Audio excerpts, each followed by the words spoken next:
Happy to have you here back with us on the Meltdown channel. I am ecstatic for this one. Out of all of the different trailer reactions in which we've done, this is the one that I am anticipating the most. I am a giant Batman fan. My name is Tim Melton, and I am here with my lovely sidekick, that is John Lunsford. I didn't mean that as an insult. Thank you.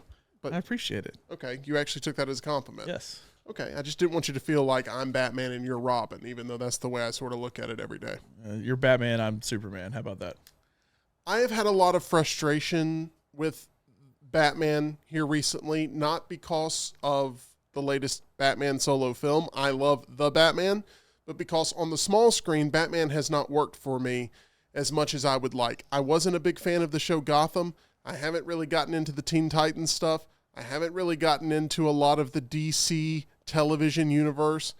I loved Batman the Animated Series growing up in the 90s. I have a lot of respect and admiration for the 60s Batman television show, but Batman on the small screen has always been a little bit of a sore spot for me because it's been inconsistent. Very high highs, very low lows. So with this, the Penguin limited series on HBO, I'm going in preparing for myself to be hurt, but having a lot of confidence that they're going to get this right because of how much I loved Matt Reeves' Batman universe that he set up there in the 2022 film. So, without any more hesitation, I want to watch the trailer. I cannot wait. This is our first time seeing it. Let's make it happen, John Lunsford.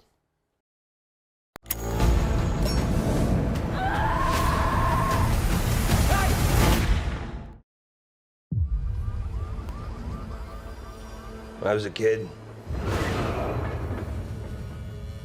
there was a gangster, real old school type, Rex Calabrese. He was a big deal. He helped people. He saw you on the street, he'd call out to you. When I'm 14 or something, he has a heart attack and dies. Still holding a cigar. In my neighborhood, they throw a parade in his honor. A freaking parade. I mean, it wasn't fancy, but it was a gesture.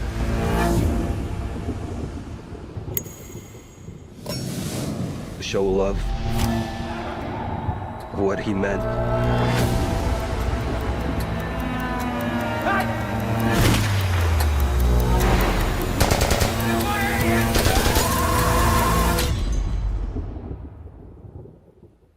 Can you imagine to be remembered like that?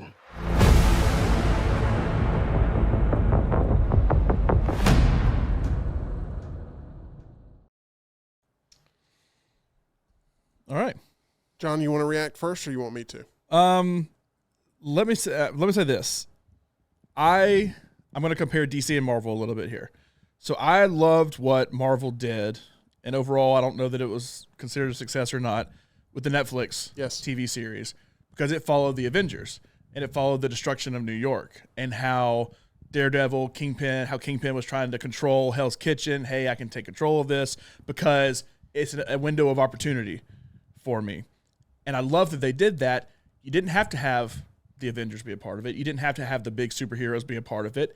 You just had to have the story work, and the story worked there. With this, I believe it takes place a week after the Batman. It seems that way, especially from the imagery in which we saw, which is a parallel exactly to how the Batman ends with the Penguin's arc. And look, I love that, it's got the same look to it and everything.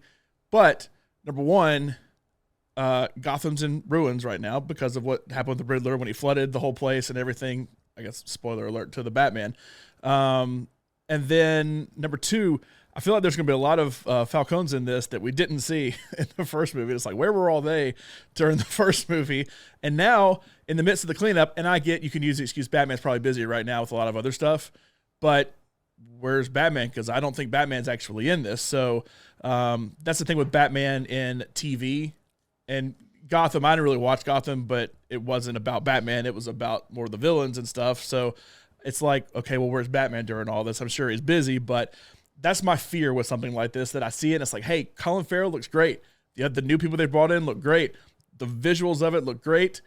But from the story perspective, I'm not 100% sold yet. I really like this first trailer. I do. I think it's menacing, which you've got to make Oz menacing because he became sort of the comic relief of the Batman film, and Carmine Falcone was really the menacing figure in the Batman. He has now perished, and Oz is looking to make a power play and grab up that power, and he has to get some teeth back. And what I'm seeing from this trailer is and this was the exact same thought process I had that you just shared. I wish I would have gone first because you probably don't believe me. But what they did for Kingpin in Daredevil, they are doing for Colin Farrell's Penguin with this series, and that is the right play. They are going to make him a power player in Gotham, and I think it's going to reward people to go on this journey to then see more payoffs with Matt Reeves' next Batman movie, which got pushed to 2026, which is disappointing, but if they're going to get it all right, that's what I care about the most. I want to go to Tyler. Tyler, you got a chance to also see this trailer along with us. What's your initial reaction? So unlike John, I'm completely sold on this. I love what they've been doing with the Batman universe in recent years, whether it's Joker, which is basically Taxi Driver, a king of comedy set in Gotham. Then you've got Matt Reeves' The Batman, which is Seven in Gotham City, essentially. And now you've got The Penguin, which looks like The Sopranos in Gotham City. I was getting a lot of heavy James Gandolfini mannerisms in that trailer. I was going to bring that up, John, as a way to almost unify us, because while I am a massive Batman fan and you respect Batman, you are a massive Sopranos fan and you respect Batman. You're a fan of Batman, but you know what I mean. You being a Sopranos guy, me being a Batman guy, I think we can come together on this and get enjoyment out of it. Am I right about that? It's not that I'm not sold. I just, from the story perspective, there's a lot of questions that I'm already raising, and I feel like I will continue to raise more watching the show, strictly from the Batman universe. And I get it's a small part of it, that it's not, hey, this is a standalone thing. Because, like, okay, Joker, like, you don't ask questions about Batman in the movie Joker with Joaquin Phoenix because he's a kid. So it's like, I understand where we are at this point in time. In this point in time, and with Kingpin, you had the Daredevil Kingpin relationship to where Daredevil will now be a part of the Avengers.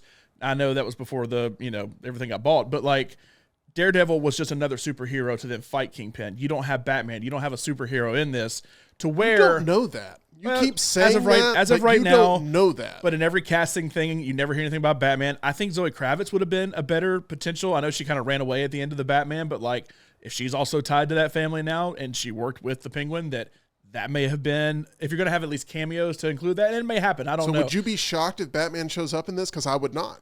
Batman's presence. I would not be shocked. I feel like it should happen, even if it's just in the last episode for a hot second. Definitely could. But if literally nothing happens, then I will be disappointed. I'll say that. Okay. We'll see. I'm willing to bet that Batman is in this, that Bruce Wayne is in this, that presence exists throughout, and then we actually get the payoff of that performance being on screen. Yeah. And it's going to be dynamite when it happens. The whole internet's going to lose their mind over it when it happens. And it's going to happen late in the season, in my prediction. I haven't read anything. I don't have any spoilers. I don't have any inside industry information, even though I know people that work for Warner Brothers. But that is my prediction here, and I cannot wait for this. I'm very excited. Did it give an actual date? Because all I see is that it's coming this fall. That is all I've seen. I don't have an actual date. I'm sure it's right there, and I just missed it. But from what I've seen, it just says this fall in the trailer. Yeah, I'm looking at it right now, this fall.